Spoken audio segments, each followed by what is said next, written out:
자, 오늘은 양력으로 2046년 5월 7일이고요. 음력으로는 2046년 4월 2일입니다. 오늘 주어지는 명식은 병인년 계사월 병인일이 되겠고 일지는 병인이 되겠습니다. 자, 다시 오늘의 명식을 살펴보도록 하겠습니다. 제일 중요한 것 일간이 되겠습니다. 오늘 일간 병화일간이 되겠고요. 병화일간이 태어난 월령 4월이 되겠습니다. 항상 사주를 볼 때는 일간의 특성과 월령의 특성을 잘 살펴보시기 바라겠고요. 자, 오늘 일간 병화는 양에 해당이 되는 화가 되겠습니다. 양화가 되겠고요. 물상의 비유를 할 때는 태양지화라고 해서 하늘에 떠 있는 태양의 비유를 많이 합니다. 자, 반대로 음화도 있습니다. 음화는 정화가 될 것이고요. 하늘에서 병화가 태양이라고 하면 하늘에서는 달이라든가 별 같은 경우, 별빛 같은 경우에는 정화가 되는 것이고, 그다음에 정화는 등촉지화라고 하죠. 등촉지화라고 해서 지상에서는 뭐 촛불 같은 개념이라든가 전기불, 모닥불 같은 개념으로 이렇게 보시면 되겠습니다. 그래서 같은 화라 하더라도 병화는 좀 강렬하고 맹렬한 그런 빛과 열기를 가지고 있다라고 하면 정화는 음유하죠. 별빛이나 달빛은 부드럽고 온유하고 좀 낭만적인 개념을 임에 반해서 병화 태양을 오래도록 쳐다보고 있으면 눈이 실명할 정도의 그러한 강한 빛을 가지고 있다라고 하는 점.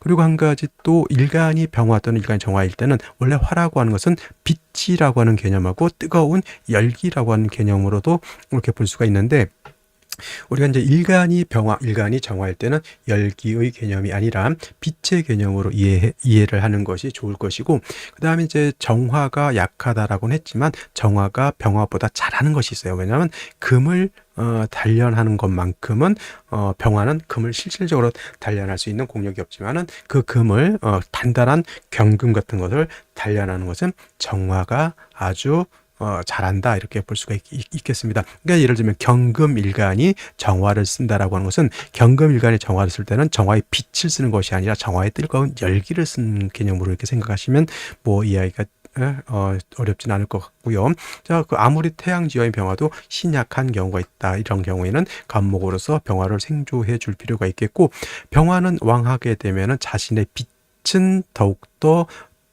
밝게 빛나는 것을 좋아하되, 병화가 왕해지게 되면 사주가 매우 조열해지는 그런 구조죠. 그래서 병화가 왕해지게 되면 병화의 빛은 보강을 하되 뜨거운 열기는 조절시켜 주는 것이 필요하죠. 그래서 이런 경우에는 임수를 얻게 되면은 임수는 병화는 빛은 보강을 하되 어떻다? 뜨거운 열기는 조절시켜 줄 수 있다. 조후할 수 있다. 이거는 예를 들면 이런 거예요. 한여름에 바닷가 같은데, 그러니까 모래사장 같은데 이렇게 가게 되면은 그 바닷물의 태양빛은 강렬합니다. 그죠? 굉장히 뜨겁죠? 밝죠? 오히려 화상을 입을 수도 있고, 그 다음에 고글 같은 걸 쓰지 않으면 진짜 눈의 치명상을 입을 수도 있는 것이 바로 이 바닷가에서 뜨거운 햇빛을 제대로 맞는 것이다. 근데 바닷가는 어떻게 됩니까? 육지보다도 시원하죠. 그래서 임수는 병화를 보강함과 동시에 조후하는 역할도 한다라는 점. 단 한 가지, 임수와 개수가 있습니다. 임수와 개수. 임수는 병화는 보강할 수 있지만 개수는 병화를 보강할 수 없다. 근데 예를 들어서 4월, 5월 같은 때는 임수, 개수를 같이 보는 것을 좋아할 수도 있다. 왜냐하면 임수로서는 병화를 보강하고 개수로서는 조후하는 용도 이렇게 따로따로 쓸 수도 있기 때문에 병화가 4월, 5월, 미월 등에 태어나서 화가 왕할 때는 관사론잡을 불론한다 정도까지 이해해 주시면 좋겠고요. 병화가 제일 싫어하는 것은 토가 많아져서 병화의 빛을 가리는 것은 매우 싫어한다, 이렇게 보시면 되겠습니다. 자, 이러한 병화가 태어난 월령이 4월이 되겠습니다. 4월이 태어났으면 이제 격을 보게 되면은 양화인 병화가 월지에서 양화인 사화를 갖습니다. 물론 사화는 음이지만은 체음 용량으로 해서 명리학에서 육치를 논할 때만큼은 사화는 음이 아니라 양으로 씁니다. 그래서 체음 용량이라고 하는 개념도 잘 살펴보시기 바라겠고요. 자, 4월이라고 하는 계절은 화의 임간지가 되기 때문에 병화일간이 화의 임간지인 4월에 태어나게 되면 이건 공식적으로 어떻다? 걸록격이라고 하는 격이 있습니다. 그래서 병화 4월에 태어나면 걸록격에 매우 신왕한 그런 사주라고 이렇게 볼 수가 있겠고, 그 다음에 이제 병화 4월에 태어났는데 지장간을 한번 또 살펴볼 필요가 있겠죠. 사라고 하는 것 안에는 지장간이 무토경금 병화가 이렇게 되어 있습니다. 이때 만약에 무토 투출하게 되면은 식신격으로 될 수는 있지만은 무토 투출하게 되면은 병화를 회강하는 것은 좋게 볼 수가 없겠고, 경금이 있게 되면은 사중에 있는 경금이 투출하게 되면 이제 편제격이 되는데, 화가 너무 왕하게 되면 경금이 화왕금용으로서 이렇게 높게 되죠. 이런 경우는 이제 반드시 임수 같은 것이 뿌리는 임수가 있게 되면은 임수는 병화를 보강하고 조후하면 하죠. 근데 경금이 또 이렇게 임수를 생해주는 구조도 나쁘지 않죠. 이것이 이제 제자약살의 틀이 되는 것으로 이렇게 볼 수가 있다라고 하죠. 그래서 병화가 4월에 태어나게 되면 반드시 재성과 관성을 아울러 쓰되, 관성은 일단은 임수를 쓰는 것이고요. 그 다음에 재성은 신금보다는 경금으로서 임수를 생해주는 구조로 가는 것이 기본적이다, 이렇게 볼 수가 있겠는데, 자, 일지를 먼저 보도록 하겠습니다. 일지. 인목을 얻었습니다.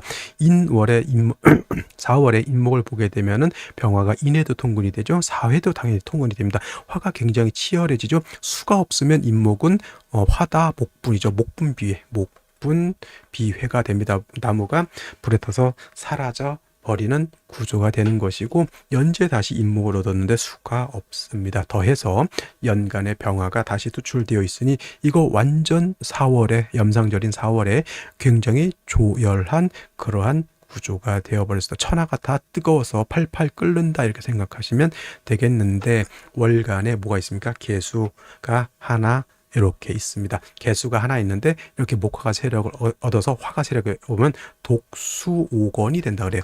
독수라는 홀로독의 수가 하나죠. 하나의 물이 오건 볶아져서 말라버린다라고 하는 것이 독수오건이라고 하고요. 배수거신이라고도 이렇게 표현합니다.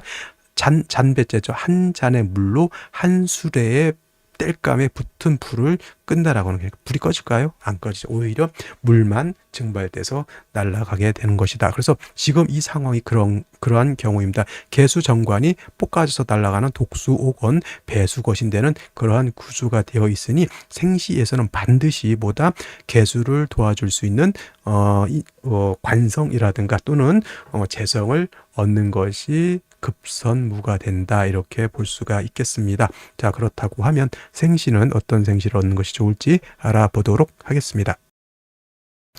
자, 생시 보도록 하겠습니다. 병화 4월에 태어나서 걸록격 일간이 굉장히 왕하고 굉장히 조열한 사주 구조가 될 것인데, 인목 두 개를 봐서 병화를 생하고 병화가 인해도 통근이 가능하죠. 비견인 병화가 투출돼서 굉장히 조열하고 마르고 한 상황에서 수가 없으면 나무도 어차피 목분비에 대해서 다 화할 상황에 개수가 뿌리 없는 개수가 천간에 투출되어 있으니 저 개수 가지고는 이 뜨거운 절기를 조후하기보다는 배수거신 독수오건이 돼서 관성이 다 증발돼서 날아가죠. 그러면 일간이 왕한데 관성이 약하면 어떻게 돼? 내가 관성을 무시하는 사람이 될 수 있죠. 이것을 뭐라고 하냐면 신왕무의라고 해요. 만약 이렇게 해서 끝났다라고 하면 신왕무의 또는 진법무민이라고 하죠. 법이 다한 백성. 진법무민이라고 해서 좋게 볼 수가 없다. 그래서 관성이 반드시 살아나야 된다, 이렇게 보여지는데, 이제 제일 먼저 이제 무자시 살펴보게 되면 자수를 얻어서 개수가 뿌리를 얻었던 것까진 좋은데, 무토 투출하게 되면 무토 이 개수를 어떻게 할까요? 싹둑 땅 속에 묻혀버리게 되는 것이고, 그 다음에 무토는 병화를 회강하게 된다. 자수 하나 얻은 것보다는 잃는 것이 더 많은 구조가 바로 이 무자시가 되는 것이고, 기축시 같은 경우도 마찬가지로 습토인 축토를 얻어서 개수가 뿌리를 두지만, 이거는 상관인 기토가 정관을 날려버리게 되니 상관 경관이 돼서 좋게 보기가 좀 어렵겠다라는 생각이 듭니다. 단 이런 거는 생각해 보세요. 상관 경관이 됐든 어쨌든 간에 너무 조열하다 보니 그냥 뜨거운 열기를 기축이라고 하는 습토로서 좀 설기순세한다라고 하는 차원에서는 기축시를 쓸 수는 있겠다라고 저는 생각은 됩니다만은, 근데 이것도 상관 경관에 딱 걸리다 보니 좋은 점도 있지만 또 이렇게 잃는 점도 있다라고 하는 점. 운은 당연히 금수운으로 가는 것이 바람직하겠고요. 그다음에 경인시, 이것도 사중에 있는 경금이 투출되었으니 편제격에 재생살 이렇게 재생관 갈 수 있겠지만, 역시나 개수 경금이 아무리 사이 뿌린다도 하더라도 화가 이렇게 왕하면 경금은 녹아버릴 것이고요. 개수 또한 말라 비틀어질 수밖에 없다. 신묘시 뭐 더할 나이도 없겠고요. 그다음에 오늘 중에서 또 한번 고민해 볼 수 있는 상시는 임진시가 되겠습니다. 얘가 진토인 습토이기 때문에 임수개수가 여기에 뿌리를 두죠. 이거 관사론잡으로 논한다 그랬습니까? 안 한다 그랬습니까? 논하지 않습니다. 뭐 화가 너무 왕하기 때문에 관사론잡 논할 필요 없고요. 임수로서는 보강하고 개수로서는 뭐 한다? 조후한다. 이것도 금수운으로 가는 것이 바람직하다. 개사, 가보, 을림매시 모두 이건 수기가 부족한 단점이, 이걸 또 뭐 종격으로 봐서 뭐 좋게 볼 사람이 있을지 모르겠지만 허상입니다. 허상, 좋게 볼 수 없습니다. 개사, 가보, 을미. 병신신은 신금을 얻어서 좋을 것이라 생각되지만 이거는 인사하신 사명을 생각하지 마시고 인신충이 돼서 신금을 얻어서 좋았을 것 같았으나 역시나 깨져버려서 용도가 없겠다. 그 다음에 무술시 같은 경우에도 역시나 자수라도 있었지만 여기는 무자시는 술토에 무토투처럼 개수는 이건 뭐 있으나 없으나 큰 의미가 있는 것은 아니겠고요. 그 다음에 기해시 같은 경우에는 이것도 기축이와 마찬가지로 이제 상관 경관으로 볼 수 있지만 그래도 수가 그래도 상관경관이 중요한 게 아니라 수를 그래도 얻는 것이 좀 더 필요하지 않을까라는 생각을 해보게 됩니다. 그래서 여기서 수를 얻을 수 있는 생신은 어디다? 무자. 그 다음에 기축은 그냥 축중개수인데 그냥 뜨거운 열기를 그냥 흡습하는 것 정도. 임진시, 그 다음에 병신시는 인신충 돼서 안 되고요.